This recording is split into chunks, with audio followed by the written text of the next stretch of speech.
Hello. Hariom नमो नारायण। श्री कृष्ण गोविंद हरे मुरारी हेतनाथ नारायण वासुदेवा। भगवत गीता के 8वें अध्याय का महात्म पार्ट 8। महात्म पार्ट 8। भगवान शिव कहते हैं, देव अब 8वें अध्याय का महात्म्य सुनो। उसके सुनने से तुम्हें बड़ी प्रसन्नता होगी। लक्ष्मी जी के पूछने पर भगवान विष्णु उन्हें इस प्रकार 8वें अध्याय का महात्म्य बतलाया था। दक्षिण में आमदपुर नामक एक प्रसिद्ध नगर है। वहां बावशमा नामक एक ब्राह्मण रहता है, जिसने वैश्या को पत्नी बनाकर अपने घर में रखा।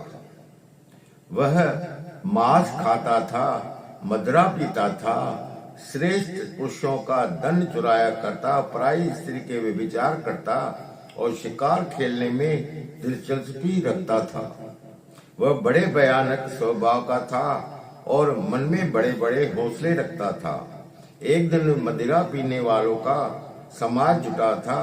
उसमें बाव शर्मा ने भरपेट ताड़ी पी, खूब गले तक उसे चढ़ाया।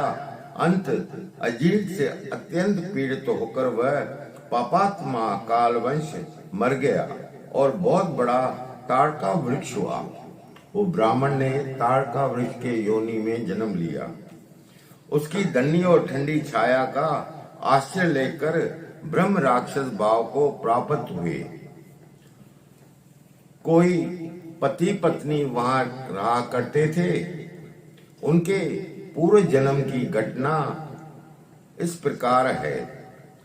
एक कुशील बल नामक ब्राह्मण था, जो वेद विद्या के तत्वों का ज्ञाता था, संपूर्ण शास्त्रों के अर्थ का विशेषज्ञ और सदाचारी था। उसकी स्त्री का नाम कुमित था। वह बड़े खोटे विचार की थी। वह ब्राह्मण विद्वान होने पर भी अत्यंत लोभवश अपनी स्त्री के साथ प्रतिदिन भैंस, काल पुरुष और घोड़े आदि बड़े दानों को ग्रहण किया करता था, परंतु दूसरे ब्राह्मणों को दान में मिली हुई कौड़ी भी नहीं देता था। वे ही दोनों पति पत्नी कालवंश मृत्यु को प्राप्त होकर ब्रह्म राक्षस हुए।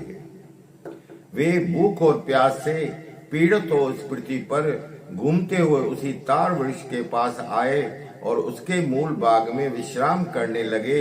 इसके बाद पत्नी ने पति से पूछा, नाथ, हम लोगों का यह महान दुख कैसे दूर होगा तथा इस ब्रह्म राक्षस योनि से किस प्रकार हम दोनों की मुक्ति होगी? तब इस ब्राह्मण ने कहा, ब्रह्म विद्या के उपदेश, अध्यात्म तत्व के विचार और कर्म विधि के ज्ञान बिना किस प्रकार संकट से छुटकारा मिल सकता है? वह सुनकर पत्नी ने पूछा, वह ब्रह्म क्या है, अध्यात्म क्या है और कर्म कौन सा है? उसके पत्नी के इतना कहते ही जो आश्चर्य की घटना घटित हुई उसको सुनो। उपयुक्त वाक्य गीता के 8वें अध्याय का आधा श्लोक था। उसके श्रवण से वह वृक्ष उस समय ताड़ के रूप को त्याग कर भाव शर्मा नामक ब्राह्मण हो गया। यहाँ बता गया कि गीता के 8वें श्लोक में, आधे श्लोक में वो ब्राह्मण उस योनि से निकल गया। ताड़ वृक्ष की जो योनि में था वो निकल गया। तत्काल ज्ञान होने से विशुद्ध चित्त होकर वह पाप के चोले के मुक्त हो गया तथा उस आधे श्लोक के महात्म्य वे पति पत्नी भी मुक्त हो गए। उनके मुख से देवांती 8वें अध्याय का आधा श्लोक निकल पड़ा था। तदंतर आकाश से एक दिव्य विमान आया। वे दोनों पति पत्नी उस पर विमान पर आरूढ़ होकर स्वर्गलोक को चले गए। वहां का यह सारा वृत्तांत अत्यंत आश्चर्यजनक था। उसके बाद उस बुद्धिमान ब्राह्मण भाव शर्मा ने आदर पूर्वक उस आधे श्लोक को लिखा। देव देव जनार्दन की आराधना करने की इच्छा से वह मुक्तदायिनी काशीपुरी में चला गया। वहां उस उदार बुद्धि वाले ब्राह्मण ने भारी तपस्या आरंभ की। उसी समय क्षीर सागर की कन्या भगवती लक्ष्मी ने हाथ जोड़कर देवताओं के भी देवता जगतपति जनार्दन से पूछा कि हे नाथ, आप सहसा नींद त्याग कर खड़े क्यों हो गए? श्री भगवान बोले कि देव, काशीपुरी में भागीरथी के तट पर बुद्धिमान ब्राह्मण भाव शर्मा मेरे भक्ति रस से परिपूर्ण होकर अत्यंत कठोर तपस्या कर रहा है। वह अपनी इंद्रियों को वश में करके गीता के 8वें अध्याय के आधे श्लोक का जप कर रहा है। मैं उसकी तपस्या से बहुत संतुष्ट हूँ। बहुत देर से उसकी तपस्या के अनुरूप फल का विचार कर रहा हूँ था। प्रिय, इस समय वह फल देने को उत्कंठ हूँ। पार्वती ने पूछा, भगवान, श्री हरि सदा प्रसन्न होने पर भी जिसके लिए चिंतन हो उठे थे, उस भगवत भाव शर्मा ने कौन सा फल प्राप्त किया? श्री महादेव जी बोले, देख, दज श्रेष्ठ भाव शर्मा प्रसन्न हुए। भगवान विष्णु के प्रसाद को पाकर अत्यंत सुख मोक्ष हुए।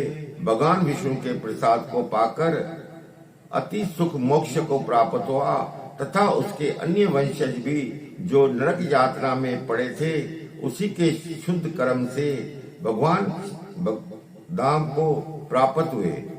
पार्वती, ये 8वें अध्याय का महात्म थोड़े में ही तुम्हें बताया। इस पर सदा विचार करने जैसा चाहिए। ये जो 8वें अध्याय का थोड़ा जो महात्म है, वो कथा मैंने आपको सुनाई। आप सब्सक्राइब करें, बेल आइकन को दबाएं, मुझे प्रोत्साहन दे कि आगे भी आपको मैं कथाएं सुनाता रहूं। आज गीता के 8वें अध्याय का महात्म यहाँ पर समाप्त हुआ। बोल कृष्ण भगवान की जय। हरिओम नमो नारायण। हरिओम नमो नारायण।